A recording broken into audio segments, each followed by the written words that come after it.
Hey guys, Steven here, Fanatic Perspective. I'm just happy to see Tran here. We were laughing off camera about some stuff, and then boom, we're starting the video. So, what's up, man? How you doing? Doing well. How you doing? How I'm you doing, good. man? The lights might be too bright. I don't know what's going on here. Oh, that's not good. All right. Anyway, um, no, this is not Fanatic Perspective After Dark, but we are previewing Texas versus the Florida Gators going down to the swamp this week. The now number 9 ranked Texas Longhorns. So Tran, we did move up one spot during our bye week over week 5. Um, before I get to you here, guys, make sure you hit the like button. It's free to show love. Please subscribe. A lot of you guys watch this channel all the time. You're not subscribed. We see you in the algorithm. We see you, well, not in the algorithm, but in the analytics, I should say, in the data repository. Help a brother out. Help some brothers out. We appreciate it. We're nice guys. It's fun to stick around here. I think the other people that are here in the comment section will welcome you kindly. Anyway, Tran, um, how you feeling coming out the bye week? Anybody catch your attention? Is there anything that made you feel any differently from the aspect of just kind of watching the rest of the country that made you feel any differently about your team? Or you kind of in the same place you were going into the bye week of just getting healthy, getting right? Where's your head at? I'm still in the boat of getting healthy, getting right. I did enjoy a stress free weekend just to watch games and watch some pretty good high profile games. I mean, let's be honest. I mean, It was a good weekend. it was a very good weekend, and you know, Oregon looks very good, but they always look very unbeatable around this time of the year, and then they get they get caught one time. Um, Penn State Penn State did what kind of Sark does and loses in the high profile games. So you Damn, why is Sark gonna? know. I thought you were gonna go to James Franklin. Damn, you just went straight. They're Sark. interchangeable at this point. Now, just joking. Oh no. Joking. I'm joking. No, but honestly, like it was good just to sit back and not stress out about a game. And we went through the first part of our schedule where we thought we'd be either either 3-1 or 4-0. yeah, 3-1, 4-0, and that's where we're at. So now what we were discussing at the beginning of the season is we're at this second portion of the season that could make or break our season. It could get us on this high to end the season strong, or it could be something where we have gotten exposed really early. So it's something that I'm very interested at seeing how we've progressed over that one bye week. Yeah, especially going on the road. I think it's good that we're getting back on the road. I've broken this season. I've said it many times on the channel. I've decided to break the season into 4 quarters. This is the start of Q3, and the last 2 quarters are SEC play, right? Of the regular season, that is, right? Everything quarterly up until the SEC championship game. But Q3 is all about being road warriors. No DKR this month. No comfort of home. No. None of the pageantry of walking down Bevo Boulevard and feeling comfortable and all that stuff. But embracing that, because this team had before the Ohio State loss, they had not lost the road game since Oklahoma State, Quinn's freshman year, Mm-hmm. right? And so they had gotten very comfortable of embracing those roles in the icy whites and going out and handling business and shutting people up, right? And it was refreshing to see that from Alabama this week. Alabama is who I really focused on, because they were embarrassed the same day that we were not embarrassed in Columbus. Now, Arch is one thing. The offense is one thing. But Texas, in reality, lost a one-score game to the defending national champions on their home turf, who are currently, in my opinion, playing better football than anybody else right now, and rightfully so the number 1 team in the country. Texas lost by a score to those people and had the ball with a minute to go and tie that game up. Okay, so that's the reality of the situation. On the road, we were dogs, is what it is. No excuses. But when I look at Alabama losing to Florida State and what they look like when they went to Tallahassee that day, August 30th, it was night and day from the team that we saw show up against Georgia. against Georgia. Mm-hmm. And they showed up in their all whites and they had that energy, bro. They were locked in. It wasn't a perfect game. Georgia's very good. Georgia fought their asses off. But Alabama did what? They started that game on business. They got a lead and they played with a lead. And that has been my biggest thing with this Texas group is adversity is going to come. I believe adversity trend will come in this Florida game. We're about to face a very desperate opponent, an opponent where not just the season is on the line, but I believe both you and I believe the coach's job is on the line.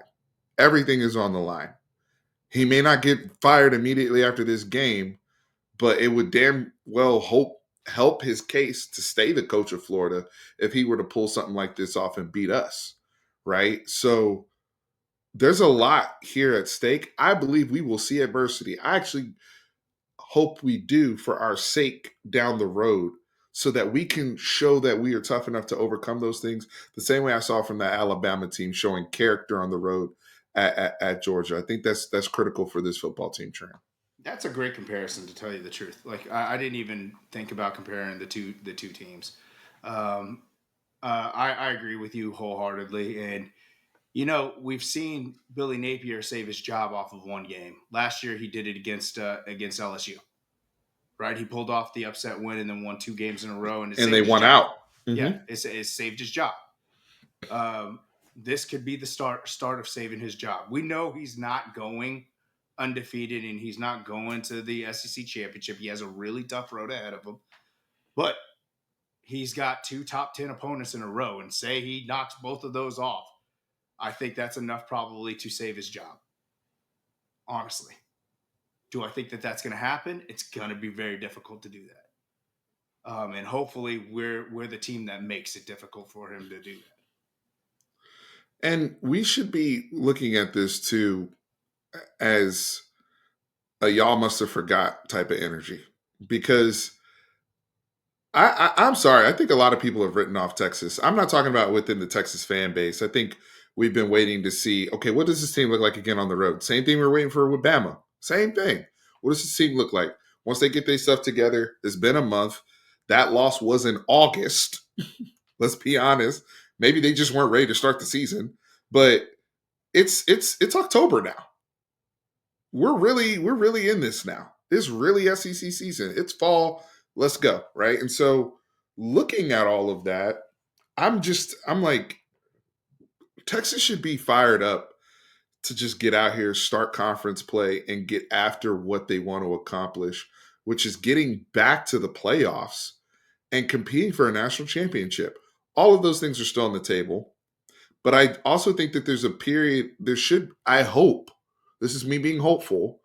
I hope there's some energy in the Texas building that's like, man, we're ranked ninth because of the Ohio State thing. We get it. We didn't always look like juggernauts in the G5 and things got sloppy. But we're going to remind you why we were the number one ranked team. We're going to remind you what this offense can look like under Steve Sarkisian and why people were excited and why not only were we the number one ranked team in the AP poll, but also the coaches poll before the season, and why people were excited to see Arch Manning and why people were excited to see these young receivers and these tight ends and all these guys. So there needs to be some of that energy of like, hey, we want to go out here and just show how good we are, and show out, right? And bring a little bit of level of intimidation, hopefully into the following week in Dallas. I'd like to see that Yeah. personally. That being said, when you look at this Florida team, DJ Lagway, obviously the struggles that he's had, I think a lot of people have that parallel between DJ and Arch, 2 young guys that were very highly profiled. When we did our offseason poll this week, this offseason with you guys, the fans, y'all decided, and I'm going to say y'all because we can pull the tape.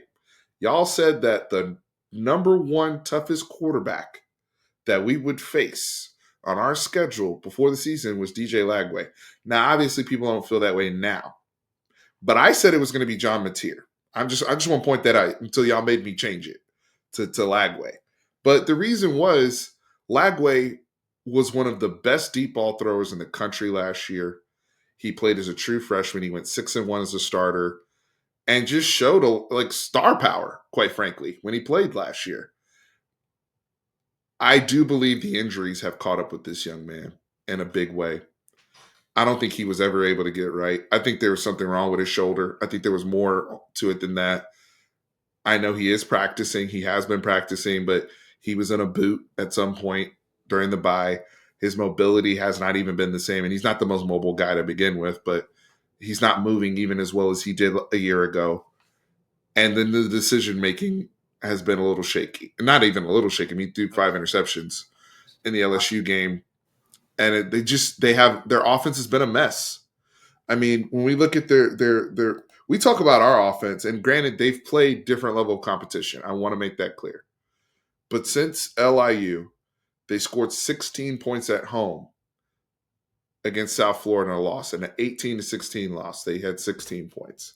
The following week, LSU, they have in Death Valley, they put up 10 points. 10 points, yeah. And then at Miami, they only had 7. And according to Pro Football Focus, their pass blocking grade in the Miami game, Tran, was a whopping 11.8 that they graded for pass pro. Balling. Yikes. If you're Colin Simmons, Ethan Burke, you should be salivating about this. You should be like, I feel sorry that I'm about to murder a man. That's the thought process you should be in your head. I mean, that I'm just, and I'm not by any means necessary saying, of course, hurt someone, but that, like, in your no, we know what you mean. If you're seeing that, these guys can't block me. That's my mindset. I should get what I want on defense. 11.8 was how they graded out the last time they went on the football field. And quite frankly, I mean, when people talk about the struggles of the Texas offense, that's legitimate. Mm-hmm. However, Texas offense has been trending up. Okay, we went into the bye week with our best offensive performance. Yes, it was against Sam Houston State. We got to put the asterisks on it, blah, blah, blah, whatever you want to do. But Texas offense was struggling to execute against air, and they were struggling with their confidence. And what we saw was when the confidence was established, the talent started to take over again. Not even just with the quarterback, but also with the receivers and everybody else. So can they establish that confident element? So much of this is psychological on Saturday afternoon, Tran, is for the Texas offense. Because to your point, if I'm on the Texas defense, I'm already seeing a wounded animal. Yes, one thing I will say is desperate teams normally try to, especially coming out of a bye, you're going to see new wrinkles. You're probably going to see some reverses, something to get you, because they're going to want to get you guys over pursuing. They want to get you guys juiced up to use that against you. At least that's how I would think as a coach coming into that situation, especially if I felt like I was a little overwhelmed with the Texas front. Maybe get some over pursuit, some counters, some stuff to work against it. I think Texas, you just want to be, you want the kids to be fired up, Colin Simmons and them, but it needs to be controlled. I don't want to see offsides penalties, personal foul penalties, because you're getting frustrated that you didn't get there. They may bitch up and run quick game a little bit. You guys got to be prepared for that because of who you are, and be aware that they don't want the quarterback to get hit a whole bunch. So they gonna run quick screens and all this type of stuff. Well, bro, that's a compliment. You know what I'm saying? Y'all getting off the field because they can't do that forever. That's the only thing that I'm worried about with this defense is their discipline and penalties. Not necessarily their discipline in their assignments. I think they're a very well drilled team. They understand what their responsibilities are and how to handle them. The issues that I have been seeing is that, like we've discussed before, is pressing too much. Like trying to make things happen instead of letting the game happen and letting your natural abilities take over. I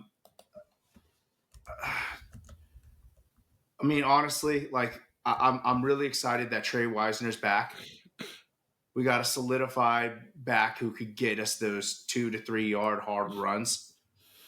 And he was one of the wasn't he the top running back returning to the SEC Yes, he was. from a production standpoint? Returning rusher. He was Yeah, the only 1,000-yard returner, yeah. returning rusher in SEC play coming Yeah. back. Yep. So getting him back on the road will help out a lot. Um, Florida's defense is underrated. They're tough, They fast are. defense. So we will see some issues with that, and we'll see. I'm worried about our line and our protection schemes that we're doing right there. I mean, we have to get Arch comfortable immediately, honestly, within the offense for us to be successful on offense. But what do you do to get him comfortable? Just, I mean, for, or is it more of just Arch needing to lock in and own his shit? I mean, so I don't know Arch. So if I'm true. the quarterback, if I'm the quarterback coach, or if I'm Sark, you're gonna know Arch. You're gonna know it's like, hey, he doesn't lock in until he gets hit his first time. Run a QB power, quick QB power, just to get him like, okay, I'm loosened up, I'm ready to go. There's some teams that do that. I wouldn't say do that. What I would do is like the thing that he struggles with is the quick passes. So hit a quick pass. Let us see him complete something real fast. It doesn't have to be like what we came out with in Ohio State, whereas a flood concept, deep pass for him. We don't have to do that. You can hit the low end of the flood concept and just, okay, cool. My confidence is booming. Now we can start rolling. I think that's fair. And I also wanted to know that I trust you, and I don't have to babysit you. I'm going to get you going and whatever, and I think the players should have some insight at the table on the opening script with the coach. So that everybody is, especially on the road, because one of the things is we can use this to our advantage. We've seen this over the years as Texas fans of going on the road, because sometimes you can focus even more, just lock in, and as you develop this us against the world mentality that can be really, really good for your team. And I saw that last week with Ty Simpson in Alabama. They just were locked in. They were making all their checks. They didn't flinch. And it got to the point in the game where it's like, yeah, Georgia's making their plays, blah, blah, blah. But like once they were lathered up and going, they were fine. They could, hey, we expect some counter punches. We're going to lose a couple rounds here and there, but we're fine. We already control the fight. We already control the fight. And so that's what I'm looking to see from Arch. You're a third-year quarterback. We're not here to babysit you. You're a great player. I'm going to treat you like a great player. We just need to figure out what's on the same script for you to get you going, get DeAndre, because I want to get DeAndre Moore the football. It's important that Ryan Wingo continues to have the week that he had. And here's the cool thing. One thing we do know is Sark does have a propensity, and he did this with these 3 games, is to not necessarily play the hits as a play caller, but to run them on concepts that they're not the most comfortable with, to kind of test out and see how much he can expand the offense. I do think, though, that now that we're starting conference play, we're going to play the hits. If Parker Livingstone's the best at running deep post, that's the person going to be running deep post. And vice versa, right? And so I do expect them to be able to get a little bit more chemistry in the passing game. And the reason why I'm focusing so much on the passing game is I do think that the passing game and Arch's legs, whether it's extending plays or running, are going to have to be the catalyst to get the run game going. I don't think we're just going to be able to turn around and hand the football off and run no matter what. I don't see that. I talk about this all the time, Tran. There's things you can fix and there's things you got to hide. I don't know if we're going to be that type of team this year. I really do think we're going to have an emphasis on – I'm not saying that the first play of the game won't be a run play. That's not my point. But my point is, in terms of really moving the ball down the field, I do think it's going to have to be via passing game, via Arch, and then the run game can be complementary and get them going to be a whole offense. Now, the counter to that, thank God for UTEP. And I'm going to say this. because UTEP ran three high almost exclusively the whole game. And Florida's defensive coordinator is Ron Roberts, formerly of Baylor. Mm-hmm. And they ran three high, and Ron Roberts ran it against us in 2022, Quinn's freshman year. And for those who don't remember, I believe you were you at that game, Trent? I think you may have been at that because I think the game was at DKR. Or maybe I'm tripping. I don't know. It was a long time ago. But that was a game where Bijan and Roshan ran it, I think, like 11 or 12 straight times. Like at the end of the game, Sark said, F it. I'm going to run it down. Like, because that is the mentality. If people want to play your safeties on in Mexico and you want to park them that far off, and we have light box numbers. Yards, and you're conceding 6 yards a carry. You got to take it. You got to take it. You got to take it. And it needs to be a road gator mentality. The problem is, and what UTEP was really good at doing, and I'm glad that they did it over and over and over, because at least they can't use the excuse that they haven't seen three high this year. Somebody already did it to you. So just get used to that, because everybody wants to say that's the kryptonite to slow down Sark. Okay, we'll run it. If that's all we're going to see, then let's just get used to it now. Because what ended up happening was UTEP guys were able to make tackles and create disruption because we couldn't get to them in space. So we've had ample time to fix that, in my opinion, or at least get better at that, to be able to run it enough to where they can't park their safeties back there. You can throw the ball against it too, but you got to take what the defense gives you. Some of those crossers may not be there. That's why they got the safety standing there. You just got to understand, we got to have to be patient. And as long as we're making a profit every down, I'm cool. Our pass protection should be okay. Florida's not their defense is good. They have good speed. They are going to be down some DBs. But they're missing 2 starting DBs. And they're not a heavy sack rate team. I like Tyreek Sapp. I like some of those guys up front. And they don't turn the ball over a lot. And they don't turn the ball over a lot. I think they have like 2 forced fumbles or something like that, and maybe 2 interceptions all year. So, defensively, they're 105th in takeaways per game. They average less than 1. Yeah, and I'm pretty sure we're probably in the top 50 at least, right? Texas. This is the part of the episode where Trey pulls stuff out of his ass. We are 25th in takeaways per game. I'm 2 for 2 now this season. They're like, wait a second. Does this guy have the stats up over there on another screen? I promise you I don't. So we're 25th in takeaways per game defensively. They are and look, just to give you some perspective, right? Yards per play, or just their defense overall is solid. They're in the 30s, 40s across the board, except for takeaways and stuff like that. Penalties wise, they don't get penalized very much. They're in the top 20 in terms of being penalized on defense. And then time of possession, they actually do a pretty good job of getting off the field when they are on the field. Now, opponents' yards per play, they are allowing 5.5. So a lot of bend, don't break. Now, on the Texas side, the Texas defense is elite, right? We're number 2 in the nation in scoring defense at 7.8.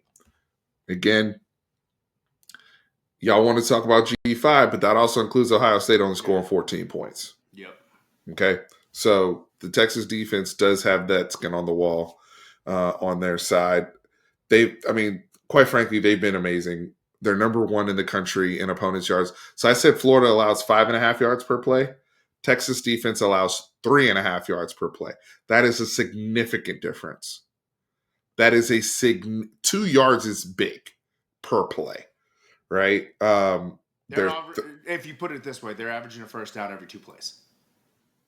Which Florida, yeah. Yes, Florida is. We're averaging we're getting off the field. So, third down defense, only allowing 23% conversion rate. Fourth down defense, 11% conversion rate, which is 5th in the country. That's us. That's us.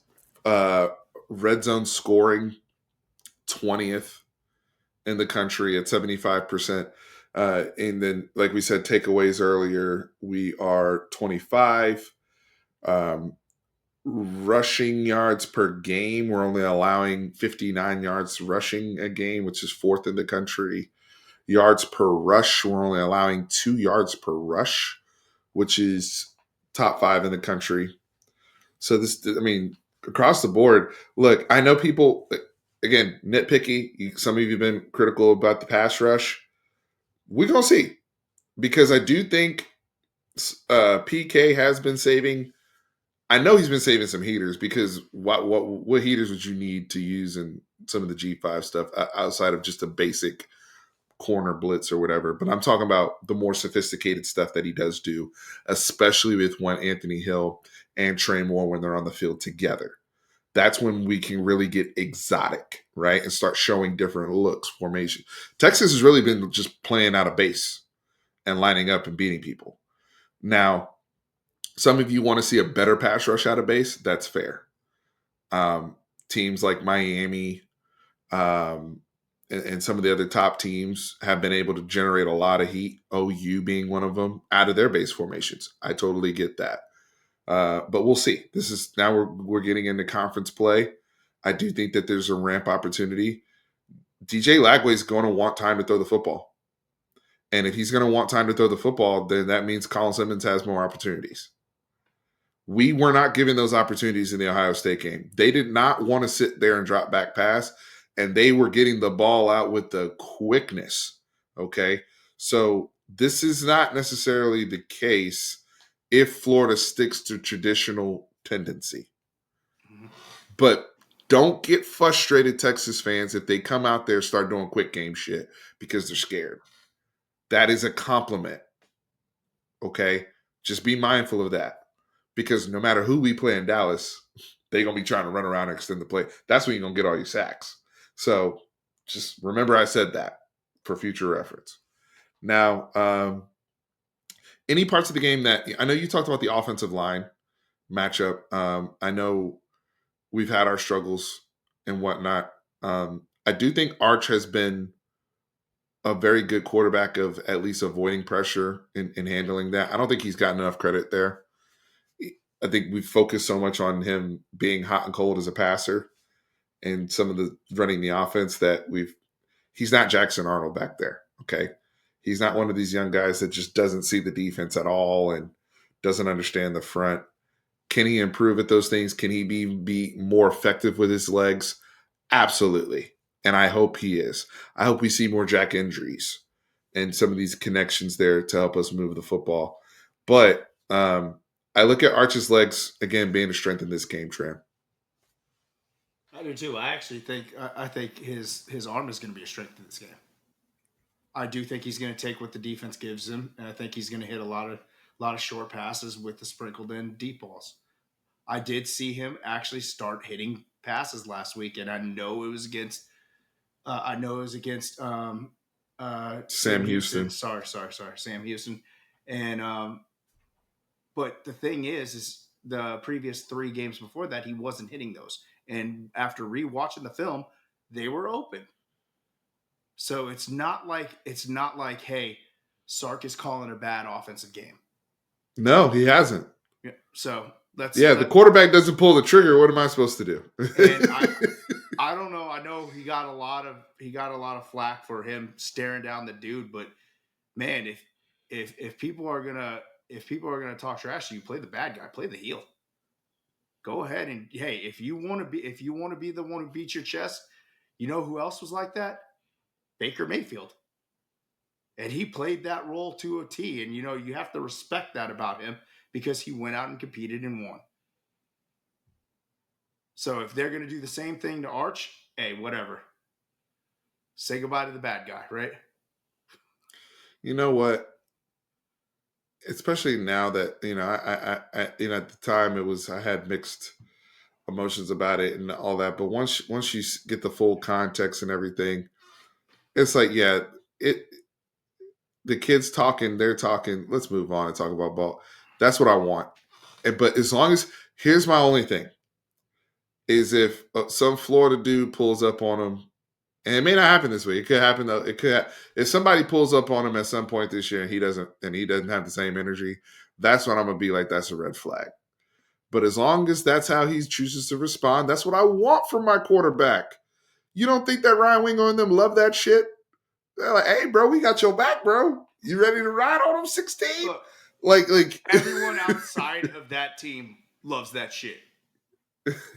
Like everyone inside of our team will love that shit. Everyone outside is going to be the one that's going to hate on it. You remember, we have the target on our back, but we got the red dot on you. Keep that same energy. Keep that energy. I love it. I love it, Tran. Any so let's get to predictions for the game. So I'll let you go first with how you think this thing will play out. So I know a lot of people are going to say, "Hey, we're in the swamp. It's different," but we've faced probably the most hectic environment already early in the season. This is going to be it'll be similar, but I don't think it's going to be as big because they don't have the same talent that Ohio State has. I'm going to pick this game as 27-17, Texas. How do we get there? All offense? Do we have any special teams plays? I think our defense is going to give us a couple short fields where we can capitalize off of those. But yes, I think Shipley is going to be huge for us on scoring early, and just getting points on the board is very important because this isn't who we're facing is not a high powered offense. So it's important and imperative that we come away with points when we're in positive territory. And I think Shipley is going to be a huge positive in this game. So you actually took my score. This we need to talk about these things. So because I was also at 27-17. I don't know if we've ever picked the same score before. I don't think so. I don't know if if I should feel good about that or bad or what. I don't know how to feel. I mean, it would be a win. It would be Texas covering because the spread is 7.5 Texas. Depending on when you're watching this video or what sport book you're looking at. I know some lines are at 7 and some are at 6.5. But I think when this thing opened, it opened at Texas minus 7.5. Look, I respect a lot of the college football media out there, the Josh Pates of the world, JD, like all these people out here that do the national coverage, especially or the SEC coverage, right? I'm not here to poo-poo on anybody. They don't just because they didn't pick my team or anything like that. I have heard that some of these guys are picking Florida because they believe that Florida and Texas are identical. And I take offense to that. I don't think we're identical.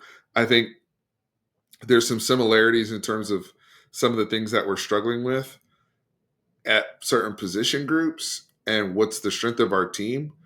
But I think there's a world of difference from being 20% on third down on average than 35% on third down. Both are bad, but there's a big difference. I do think that there's a world of difference between throwing 5 interceptions and having a couple picks back-to-back weeks on some, scramble drill type stuff. And I do think there's a world of difference in terms of health. This Florida team is banged up. They've already played in 2 wars. And I know they've had the bye week, and I expect them to come out with some wrinkles, which is why I'm giving this game, them giving 17, because I do think we'll face adversity. I could see Arch throwing an early pick. I could see somebody having a fumble or a something. I do think something will go wrong for Texas early in this game or in the middle of the game to show it. Because if look, I'd be more than happy we go in there and belt to ass again against a team that we did this to last year, and we do it again. Wouldn't make me any happier. But in terms of learning about my team, we all know it comes from adversity. Just like Alabama learned who they really were last week. I think we'll have some moments, but at the end of the day, Steve Sarkisian against teams like this doesn't lose. He has not lost and been upset since his first year at Texas. I mean, when you really think about it, The only upset that's really occurred is the Dylan Gabriel, Brent Venables 2023 OU team. Like in terms of like when I say up and when I say upset, I'm talking about not like a playoff game or This is something win like that. Where, favored.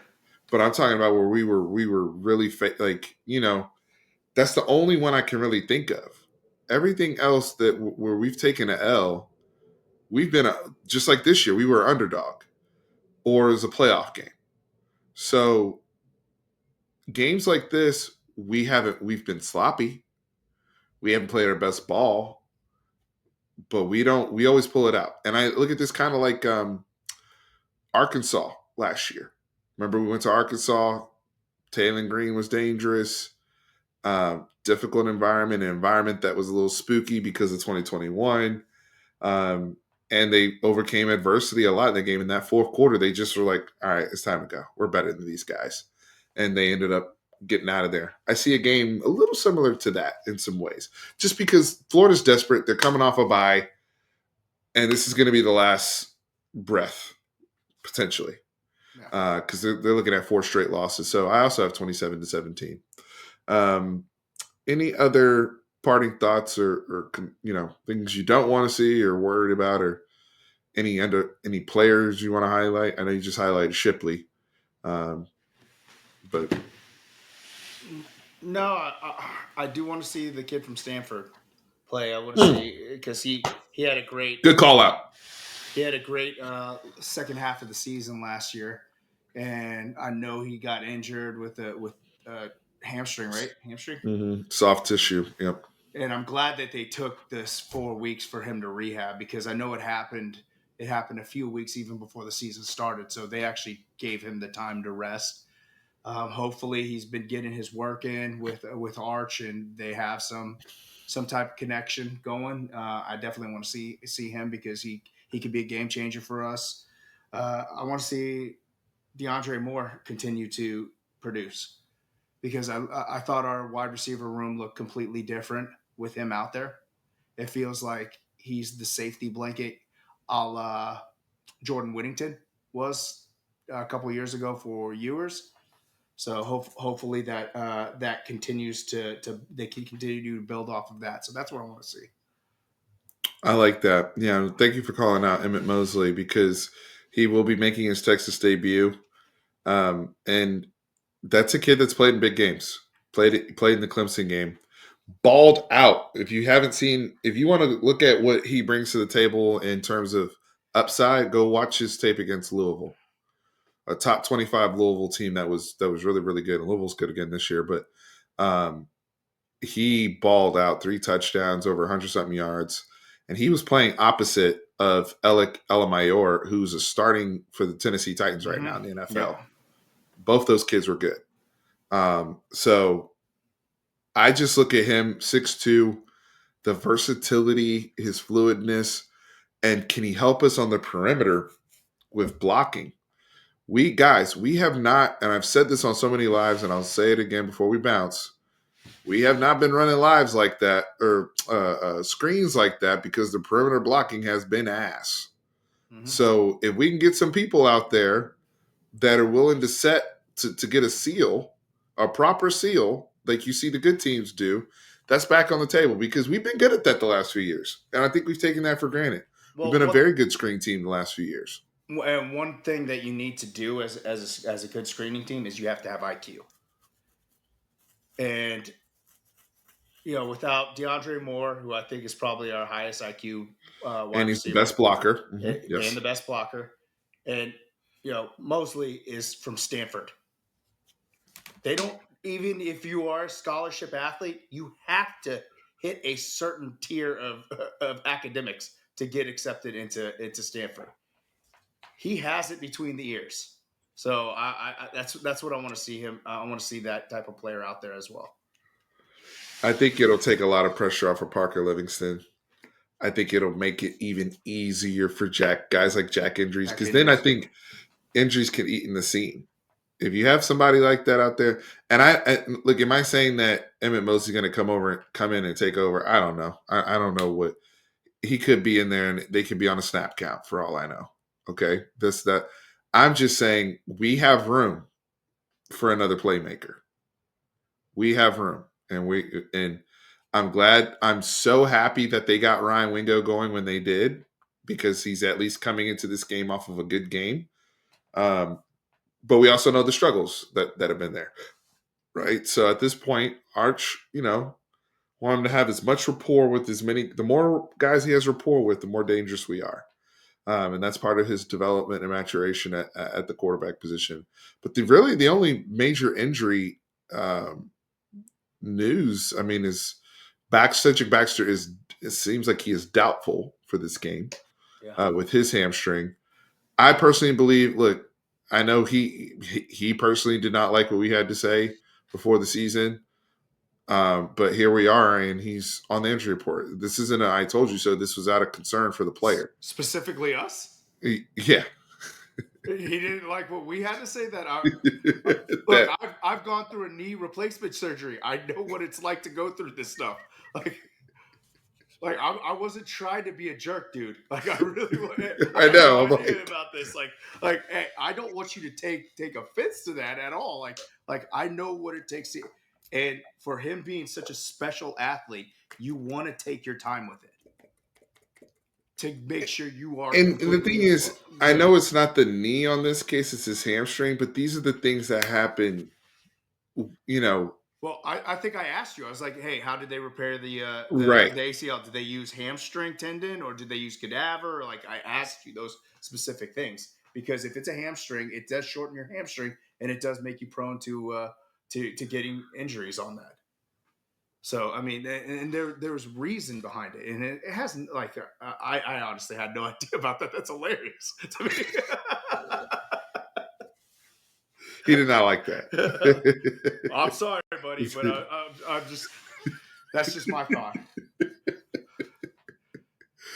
I like the cat. Like, look, no, hey, no shade. I mean, he didn't, because I know, and I get it because at the time when he saw that video of ours, it was peak off season. He was working hard, Probably and rehabbing. Yeah. he came into camp and was trying to prove everybody wrong. So look, and we were the first people to sit up here and say, "Man, hey, the brother looked solid first time back." Blah blah. But I saw this happen with Jonathan Brooks, man, and I'm like, can't we? We're Cowboys fans. Javonte Williams is just now back to being the Javonte Williams that we knew at North Carolina and his rookie year before he blew out his knee. It took him two, Travion three Diggs isn't years. ready yet. It Diggs doesn't. is not ready Yeah, he yet. doesn't look like it. Like it's not a like it's not a death sentence anymore for a knee injury, Hmm. but But it does take time. Not Derek not just Williams, not just Derek Williams on physically, but defense. mentally too. Hmm. Derek Williams is playing good ball. He's playing a decent amount for us, but I also don't see the same player that forced the fumble against OU before he tore his stuff. And I know this was a little bit different knee injury than Cedric. Acknowledge that. And even Le'Veon Moss on A&M, who they're now using three backs just like we are, right? Like when Le'Veon Moss was playing last year, he was the guy. Now it's Ruben Owens, Amari Daniels, and they're kind of easing him into it. He's still good, but you can tell like he had a knee injury. Like it is what it is. It takes time. It takes time, but we'll get there with these guys. But I do wish Baxter the best. Same. Um, in my world, I would tell the brother to consider a medical red shirt and just be full tilt next year. But I know that's not the reality of how things work and getting to where you want to go. He's a really smart kid. I know he's already ahead on his grades and probably going to graduate early, just Yep. like he did in high school. So like I get it, but um, yeah, man, just want the best for these kids long term. Yeah. I want to watch them on Sundays like we're watching Yeah. Bijan, Yeah. where I they're mean, one of the best players in the league. it's what I tell my kids on my 10U football team is like, I don't care about how you perform right now. I mean, of course, I want you to handle your responsibilities and do that, but I want to see y'all balling out on Friday nights. I want to see y'all hopefully get the opportunity to ball out on Saturdays. You know, we want to see him compete at the highest level.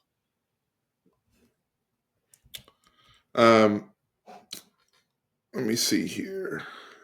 So I think it was. I wanted to look, and I should have done this before, but I think it was Joe. I'll do it next video. I'll do it next video. I should have had that up beforehand. Anyway, we both have Texas winning and covering. You guys let us know in the comments how you feel about this game. What matchups you're looking at on the Florida side. I know before the season, guys, I was really high on Florida's run game with their offensive line. Florida can still run the football. I haven't talked a whole lot about that. Jaden Ball is still at running back. And Jaden Ball, if you're listening, and things are a little difficult over there when Billy gets fired, we'd love to have you at Texas next year. I'm just going to openly say that because these brothers didn't get greedy enough. We could have had Ahmad Hardy or some of these other guys that are out here running for damn near 1,000 yards in 5 games, but we wanted to be safe. But, Jaden Ball, if you're listening, because we're about to play you, and you're looking for a home next year, brother. Come on down to beautiful Austin. Come to Austin, Texas, buddy. But in all seriousness, he's going to be a tough load to stop. Yeah. But he doesn't have his dance partner, Jacoby Jackson is out for this game. And then Trayshawn Webb's out. And Jacoby had 100 yards rushing against us last year. Remember, Florida ran the ball for 200 yards against us. Yeah. Even without a quarterback when they had Aiden Warner in there. But they're banged up there. It's been a little different. Anyway, Trey, I appreciate you, brother. Appreciate you, man. Remember, y'all, horns always up. Welcome.